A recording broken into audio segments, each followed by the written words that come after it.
Minister of Railways, Communications, Electronics and IT, Government of India.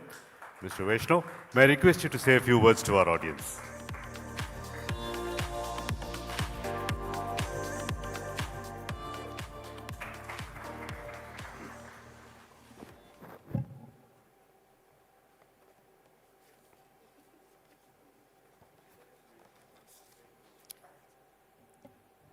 Honorable Chief Minister of Karnataka, Shri Basavaraj Bommai-ji, my colleague Rajiv-ji, I think he just left for the airport, probably his son is joining him today from US, MP Tejasvi-ji, the team ET, and all my dear friends here.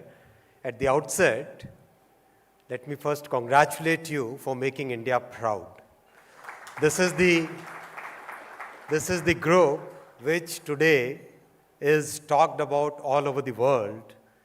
People are saying there was one startup nation, yes, but today there is a big challenge, big emerging force coming out of India with its epicenter in Bengaluru.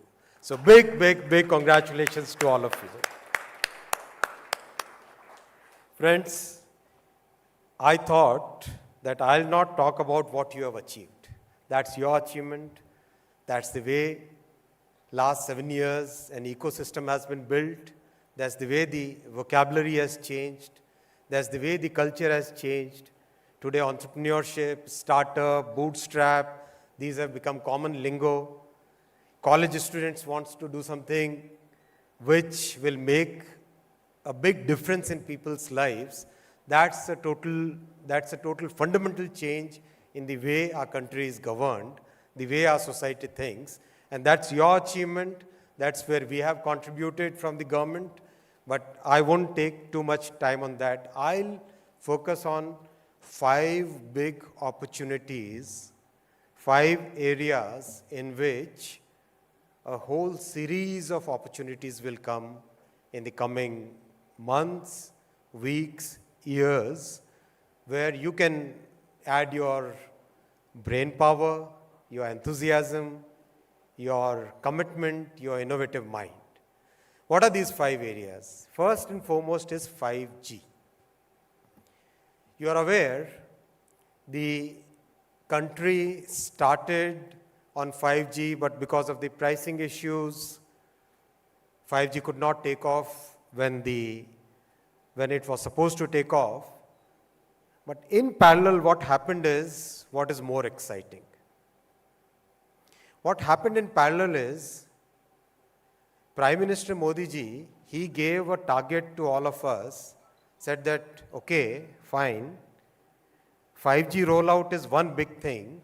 Simultaneously, we need to create our own 5G technology stack. Now, what does that mean? Starting with the core network, the radio network, the telecom equipment required for 5G, the handsets required, the testing ecosystem required, and last and foremost is to have a place on that global table where the standards are done. So how does that connect with you? How does that create opportunities for you? Many. Today, we have the 5G core ready. 4G is fully built. And I wanted to share this with you. Many other companies and other countries, other economies, took years to develop the 4G technology stack. Our country, our team, did it in flat 14 months at a price tag, at a cost of just about 30 million US. Just about 30 million US. And that 4G stack is today almost a notch above what the global standards are. Why it's a notch above? Because it's all virtualized. You can use any regular server instead of being forced to use somebody's manufactured equipment, any regular server, and focus on software, which is what a huge, big strength out here is. That 4G now becomes the base Build upon that, the core which has been developed by a consortium of 11 academic institutions gives us an advantage which is phenomenally big, phenomenally huge. There will be many, many new use cases, things like autonomous networks. I had the joy of mentoring about 7-8 startups in my journey. And one of the startups was in telecom space, where the youngsters, I didn't have any qualms that I guided them. I was just trying to make sure that they are not falling out of the pack. That was the only contribution I made. But they use the humongous data which is available between the handset and the tower. When the handset and the tower communicate, it's like whole lot of parameters, about 200 odd parameters, which continuously get updated, and humongous amount of data is created. So those guys, they use that data and increase the throughput of communication between the tower and the handset. And in places like Mumbai, places like Bangalore, Kolkata, they worked for the telecom companies and reduced call drop rates by some places as much as 80%. So that was the power. So that kind of thinking is now happening. So autonomous networks, throughput optimization, tower device interaction, call integrity, all these items will have, all these subjects will have lots of opportunities for all of you.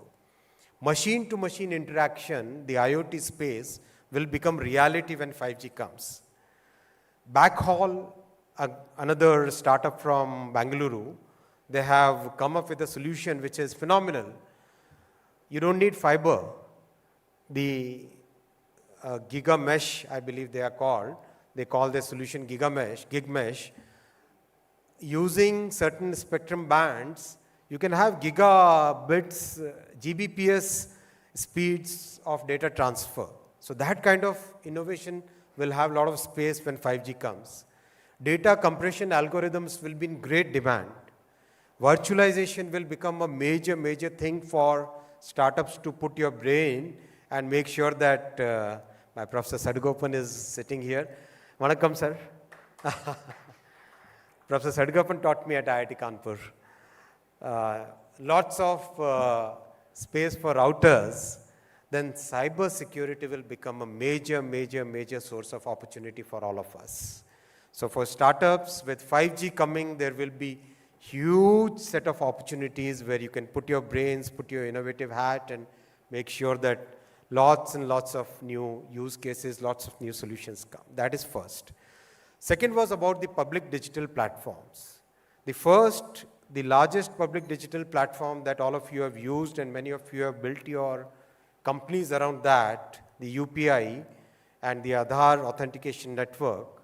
Many more public digital platforms, many more public stacks are coming up. Health stack, exactly the same philosophy. We build a basic public health stack. Based on that, you build the solutions which are consumer facing, which are B2B facing, which are providing that solution which needs to be provided, and grow, build your companies, have new unicorns, have new startups, have new decacons. Logistics, another huge area where lots and lots of optimization is needed. Again, we'll be building just the public stack, you build the solutions. Agriculture, language translation, all these will form the fundamental base over which AI, over which your B2C, your apps, your companies, your solutions will be built. So that's the second. Third is railways. Traditionally, because of the way railways is structured, startups have been kind of totally away from the railway industry, except the ticketing and except a few IRCTC related. Everywhere else, startups have practically been away. Things have changed. Prime Minister just approved a policy last week where startups will become equal partners for railways growth. It will be a journey where not just providing the solution as in we throw a technology challenge, you come up with a solution. No, not just that. Start with the problem statement, come with the POC, develop the product, build upon that.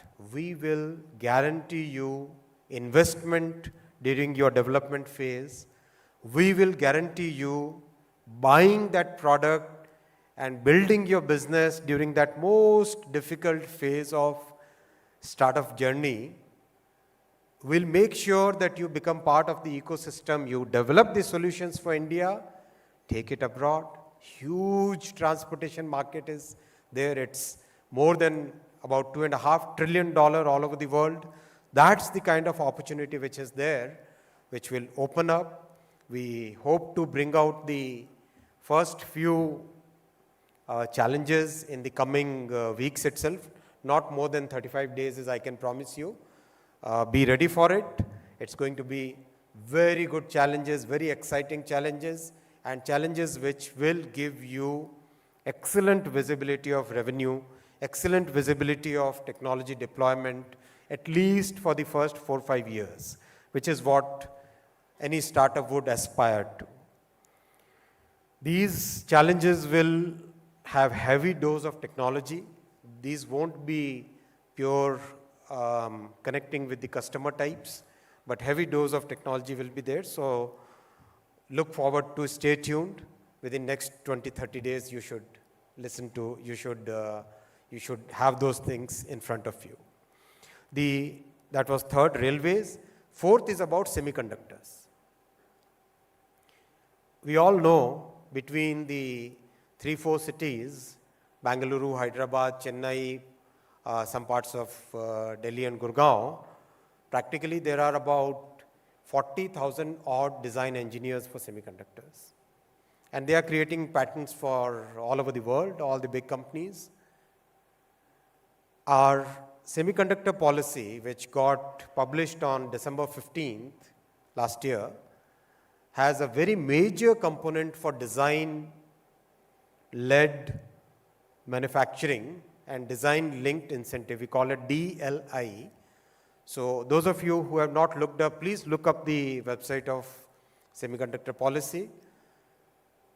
Phenomenal support in terms of tools and equipment, the software tools that you need. Excellent support in terms of your cost of developing, in terms of hand-holding for patents, in terms of finding the market, in terms of proving the solution, in getting the first chip fabricated, in terms of supporting you beyond that. So the response we have got, we were kind of thinking that if we get 7 or 8 respondents in this, we'll be very happy. But the response is phenomenal so far. I think about 15, 16 groups and people who want to have a startup centered around design of semiconductors have already approached, have already registered, are already in talks with us. I think many more can come. We are thinking at least 40 or 50. There is a space of 40 or 50. And the roadmap which Prime Minister has asked us to lay out is for 20 years. So it's a long-term commitment from our side. Come over, that's going to be a huge, huge opportunity for all of you. The fifth and the final opportunity set I would like to present before you is electronics and telecom manufacturing. 10 years, 12 years back, when we talked of electronics manufacturing, there was hardly anything. Today we are already at 75 billion US. Phenomenal number, more than about 2.5 million people are employed in this sector today. And huge diversity. There are plants where close to 60% are women folk. So that kind of diversity is there. That's a sector which is growing double digits CAGR, and the policy tailwinds that we are providing, that's easily going to grow to 250 billion US in coming 5 years. 300 billion is what the industry thinks it can achieve. 250 is the base. And with semiconductor being successful, that 300 can actually become 350. That's the kind of opportunity. Same opportunities in telecom manufacturing. Again, 35 companies have availed the PLI for telecom equipment manufacturing. That provides a huge ecosystem for designers, for people who can provide solutions which is what the consumers require, customers want. They can become the interface between the customers and the manufacturers. That's the fifth and final opportunity. Yes, there are many more opportunities in the EV space, in blockchain, in many more technologies, but these are the 5 where I'm directly associated. So I thought I'll present them before you. Come, avail this opportunity. You have done fabulously well. Use these sectors to become from 80, 90 unicorns to 500, 600 unicorns. Thank you.